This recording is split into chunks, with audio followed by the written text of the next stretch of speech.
जय हिंद दोस्तों। मेरा नाम रवि। मैं आप सभी का अपने यूट्यूब चैनल नियुक्ति पत्र में स्वागत करता हूं। दोस्तों, ये मेरा पहला वीडियो है।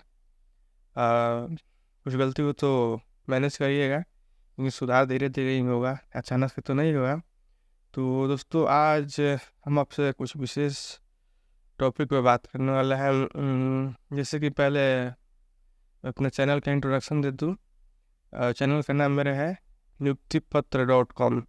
आप गूगल पर सर्च करिएगा www.नियुक्तिपत्र.com, जैसे आपको दिख रहा होगा। तो इस पे आपको जैसे इंटरफेस आप देख रहे होंगे, जिसमें आपको सारे जॉब्स की जानकारी आपको मिलती रहेंगी, रिकमेंडेशन भी है, हर एक चीज़ है इसमें। अभी जितने भी जॉब आ रहे हैं जो परमानेंट बेसिस पे है, संविधान में वो नहीं डालता है। तो परमानेंट बेसिस पे जो भी जॉब है वो आपको दिखेंगे यहाँ पे। अब वीडियो ज़्यादा लंबा हो जाएगा, इसके लिए मैं इतने में ही अपने टॉपिक पे आता हूँ। आज का टॉपिक हमने रखा है बिहार संविदा नौकरी। मतलब जो अभी अपने यहाँ आजकल बहुत ज़्यादा संविदा पे नौकरियाँ हो रही हैं। तो आप जैसे देख रहे होंगे स्क्रीन पे, एक अपने एक्सेल फाइल का स्क्रीनशॉट लगा दे रहा हूँ मैं। बिहार संविदा नौकरी, जिसमें हमने 5 कैटेगरी लिया है जॉब की, जहाँ आजकल मतलब ज़्यादातर इसी में हो रहा है जॉब। तो पहला कैटेगरी आप देख रहे हो, जॉब नेम और पोजीशन। पोजीशन हम नहीं देखेंगे, पोजीशन ज़्यादातर अकाउंटेंट का ही वैकेंसी आजकल चल रहा है। तो मैं बता दे रहा हूँ, अकाउंटेंट का ही ज़्यादातर मतलब ऐसा नहीं है। सैलरी का भी बात करेंगे, और सबसे आम बात मिठाई की रकम क्या होती है उसमें, वो भी देखेंगे। नीचे का आप ये लाइन देख रहे होंगे, इम्पोर्टेंट पॉइंट्स, जिसमें हम डिस्कस करेंगे जॉब ड्यूरेशन। दूसरा हो गया सैलरी, प्लस एक अकाउंट का ये जो सेक्शन है ना, ये बहुत इंपॉर्टेंट है, थोड़ा ध्यान दीजिएगा। लास्ट में मैं बोलूँगा बीच में। प्लस लाइफ सिक्योर है या नहीं है, इस टॉपिक पे भी बात करेंगे। तो आते हैं हम फाइनल टॉपिक पे। तो जैसे आप देख रहे होंगे, हॉस्पिटल में आजकल लैब असिस्टेंट हो गए, या फिर अकाउंटेंट हो गए, या फिर जो पर्ची काटते हैं, इन सबों का वैकेंसी चल रहा है। हाई स्कूल में भी चल रहा है, वही अकाउंटेंट का ही चल रहा है। डीएलएड कॉलेज में भी अकाउंटेंट का चल रहा है, एएनएम कॉलेज में भी चल रहा है। उसे रेलवे स्टेशन पे एक दोस्त हमारे बता रहे थे कि वो पूछताछ काउंटर का वैकेंसी चल रहा है, कोई है तो बताना है सर। लेकिन मैं ज़्यादा उनसे बात नहीं किया। मैं बोला नहीं, मैं किसी का मतलब आगे टॉपिक आपको समझ जाएंगे मैं क्या बोलना चाह रहा था उनसे। तो ये सब छोड़ते हैं, पॉइंट आते हैं सीधे अपने पॉइंट। पोजीशन भी हो, जॉब ने भी देख लिए, पोजीशन भी हो गया, क्या क्या चल रहा है अभी, सैलरी इसमें क्या है। तो सैलरी वाला पॉइंट हम डिस्कस करेंगे यहाँ, जो नीचे सैलरी प्लस अकाउंट दिया है इसमें डिस्कस करेंगे। अब मिठाई की रकम जो है ये आप अलग अलग है। जैसे कि अगर आपका सैलरी 12 से 15 है तो 1.5 वो सैलरी के ऊपर है। अगर 15 से 20 गया तो सीधे 2, 20 से 25 गया तो 2.5, ऐसा है। मतलब मुझसे कोई बता रहा था। और 25 से 30 गया तो वो 3। मतलब लगभग लगभग जो संविदा वाली नौकरियां हैं वो 3 तक जा रही हैं अभी तक, जितना मेरे सुनने में है। तो अब ये हम अपने मेन टॉपिक पे आते हैं कि क्या 3 देना सही रहेगा। तो मान लीजिए दोस्तों, अगर आपका जॉब लगता है, चलिए हम 12,000 वाले पे ले लेते हैं। ये मैं भी एक कैलकुलेशन कर लेता हूँ। चलिए 12,000, हाँ 12,000 का जॉब लिया, ठीक। अब पैसा दिए 1.5 लाख, ठीक। सॉरी 1.5 लाख, 1.5 लाख दे दिए। चलिए ठीक है, अब 1.5 लाख आप पैसा दिए हो, तो आप क्या काउंट करेंगे कि ये तो मैं इतने दिन में कमा लूँगा, ऐसे ही काउंट करते हैं। लेकिन इसका काउंट करने का तरीका अलग है। अब काउंट इसको ऐसे किया जाता है कि आप जो पैसा दिए हैं वो आपका बजट था, मतलब कहीं अकाउंट में रखा था, या फिर कुछ बजट वाला था। रेगुलर पैसा तो था नहीं। आप जो कमाएंगे वो रेगुलर पैसा रहेगा, क्योंकि भाई अगर 12 या 15 18 20 जो भी आपका सैलरी लगेगा, उतना का उतना तो बचेगा नहीं, खर्चा तो होगा ना आने जाने का, वहाँ जैसा जिसका लाइफ स्टाइल है उसके हिसाब से। अब देखिए मैं क्या जानूँ सबका क्या लाइफ स्टाइल है, उसके हिसाब से खर्चा तो होगा। खर्चा होगा तो मान लीजिए अगर एक ले लेते हैं अप्रोक्स 15,000, क्योंकि लास्ट लास्ट 30 तक की अभी तक 25 नहीं 26 तक का एक सुनने में आया था, जो कि नहीं डीलेट कॉलेज का था। डीलेट कॉलेज वाले में डाइट वाले में सुनने में आया था कि 3 लगेगा, उसमें 26 है, लेकिन 26 का 26 नहीं मिलेगा ना उसमें। उसमें आपका पीएफ और क्या क्या कटता है ना, काट के आपका हाथ में शायद 22-23 ही आएगा, ऐसा है। तो जो भी है 26 मतलब कह रहे लोग, उसका 3 अभी चल रहा है। आता है फाइनल मान लीजिए अगर आपका 15,000 सैलरी है, ठीक, 15,000 का 15,000 तो बचेगा नहीं। आपका खर्चा मान लीजिए कहीं दूर मिल गया, रूम लेके रह रहे हैं, चलिए आपके शहर में मिल सकता है, वहाँ मिल गया, फिर भी तो आपका खर्चा है ना आने जाने का। मान लीजिए अकाउंटेंट का जॉब ले रहे हैं आप, तो छोटा मोटा तो आप कुछ भी पहन के नहीं जाएंगे, कपड़ा खर्च आने जाने का, साइकिल से जाएंगे, पैदल जाएंगे नहीं, बाइक से जाएंगे। पर मान लीजिए अब दिखाने के लिए जॉब ले रहे हैं महाराज, करने वाला जॉब तो ये है नहीं कि आप करेंगे, बस दिखाना है।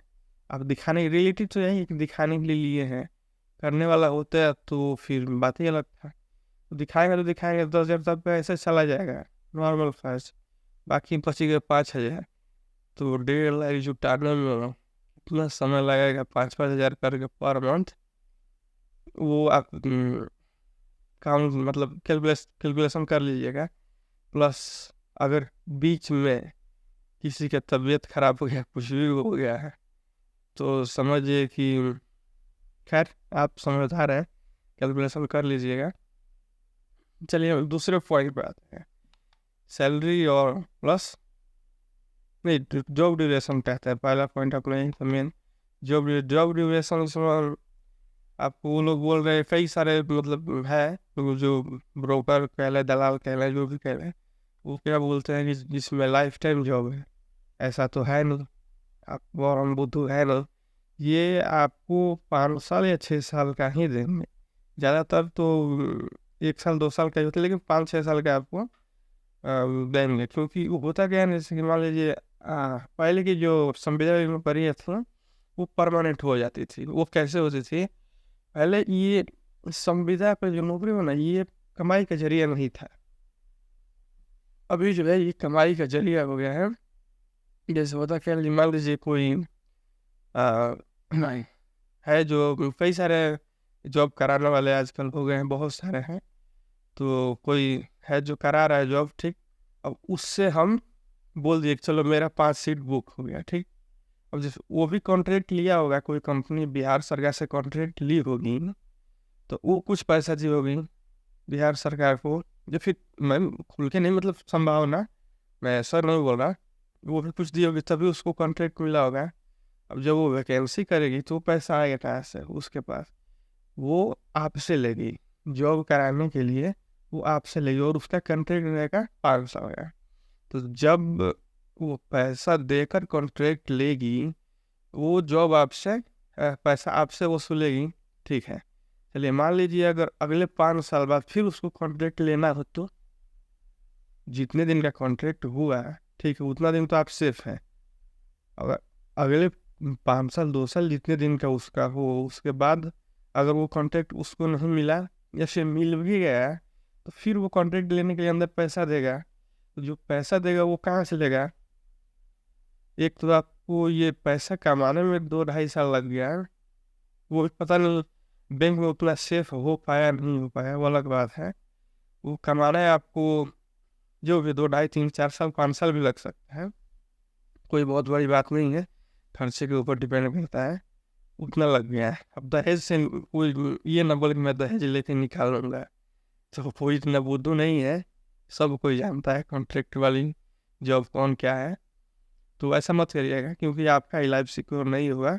बाकी आप दहेज से निकाल लीजिए, वो अलग बात है, आप अपना भी लाइफ देखिएगा। तो ये हो गया, तो फिर वो आप वहाँ सोचिए, वहाँ फिर आपका जॉब जाएगा, फिर आपको देना पड़ेगा, तो वहाँ पे आप सिक्योर नहीं हुआ है। फिर आप वो मान लीजिए अब 25 की एज में जॉब पकड़ रहे, 20 की एज में जॉब पकड़ रहे हैं, 30-35 चले गए, उसके बाद आप क्या करेंगे? हर एक काम करने की एक उम्र होता है, फिर आप कुछ नहीं कर पाएंगे। तो इसके लिए आगे आप देख लेंगे सिक्योर है नहीं है, क्या है आपके लाइफ के लिए, और 15-20 हज़ार से कुछ होने वाला नहीं है। मेरे ख्याल से जो 1.5-2 लाख देंगे उससे आप या तो कुछ बिजनेस कर लीजिए, छोटा मोटा है, छोटे से ही बड़ा होता है, या फिर आप कहीं फॉरेन वगैरह चले जाइए, नहीं तो कोई बीएड वगैरह करके कोई ऐसा जॉब मिल लीजिए जो पेमेंट कम हो लेकिन लाइफ टाइम हो, सिक्योर हो, या फिर बेल्ट्रॉन के थ्रू हो। मतलब वो भी तो कॉन्ट्रैक्ट पे ही कराता है, लेकिन उसका कॉन्ट्रैक्ट 60 साल का होता है। तो बेल्ट्रॉन में कोई दिक्कत नहीं है, उसमें पैसा वो लोग लेते हैं। जैसे मान लीजिए बेल्ट्रॉन में भी है 22 हज़ार बिहार सरकार देती है पैसा, तो वो लोग 18 हज़ार देते हैं, 4 हज़ार ले लेते, ठीक है। फिर भी वहाँ बढ़ता है हर साल 10%, 5%, 15% बढ़ता है, जैसा उसका नियम है उसके अनुसार। और प्लस और जो कॉन्ट्रैक्ट पे कराने वाली संस्थाएं हैं, वो क्या करती हैं, अपने दूसरे पॉइंट में हम आते हैं, जो आपका सैलरी होगा उसमें से तो काटेगी, प्लस वो क्या करेगी, जो आपके अकाउंट खुलेगा ना, जहाँ से आपको पैसा मिलेगा, तो वो कई सारी ऐसी भी संस्थाएं हैं, मतलब जिसमें जॉब आपका हो रहा है, जो कि डायरेक्ट बिहार सरकार से पैसा आता है, वो कॉन्ट्रैक्ट पे ही, लेकिन पैसा वहाँ से आता है। वो करके आपका एटीएम या फिर रेलवे में हो गया आपका, तो रेलवे का पैसा खुद देती है, आपका एटीएम लेके रख लेगा सब, वो अकाउंट ही आपको नहीं देगा, वो सब खुद ले लेगा, एक अपने तरफ से आपके लिए दूसरा अकाउंट खुलवा देगा। और जो अकाउंट खुलेगा वो उसमें खुद पैसा डालेगा, तो आपका अकाउंट में सैलरी हो गया 18 हज़ार, वो आपको कुल मिला के 10 हज़ार 12 हज़ार से शुरुआत करेगा। बोला कि आप पहले 6 महीने 3 महीने ट्रेनिंग में है, ट्रेनिंग पीरियड में आपको 10 हज़ार देगा, फिर 6 महीने बाद 2 हज़ार बढ़ाएगा, ऐसे कर करके वो मतलब गड़बड़ करते हैं। तो आप देख लीजिएगा जो भी हो। जब तीसरा हमारा पॉइंट था लाइफ सिक्योर, तो जिस पे हम बात कर भी चुके हैं, तो आप समझ गए होंगे ये सब जॉब करने लायक है या नहीं है। अगर आपको ठीक लगता है तो फिर कोई बात नहीं, मुझे जितने समझ में आया मैं बता दिया। बाकी किसी भी जॉब की इंफॉर्मेशन के लिए आप हमारे वेबसाइट पे जाके चेक कर सकते हैं, और हमारा टेलीग्राम लिंक, व्हाट्सएप का लिंक आप ज्वाइन कर सकते हैं, और हमारे यूट्यूब चैनल पे भी ज्वाइन कर सकते हैं, जिसमें आपको जॉब का अपडेट, फॉर्म फिल कैसे करें, या फिर जो भी दिक्कतें होती हैं नोटिफिकेशन, जैसे कि मैं आपको दिखा रहा, ये देखिए, कुछ भी एलिजिबिलिटी हो गया, पोस्ट डिटेल्स हो गया, इम्पोर्टेंट इंस्ट्रक्शंस हो गए, जैसे कुछ भी हो, कोई भी पॉइंट पर इस पर डिस्कशन करेंगे अच्छे से। तो इसके लिए आप हमारे चैनल को ज्वाइन कर लीजिए, और बहुत बहुत धन्यवाद पूरा वीडियो देखने के लिए।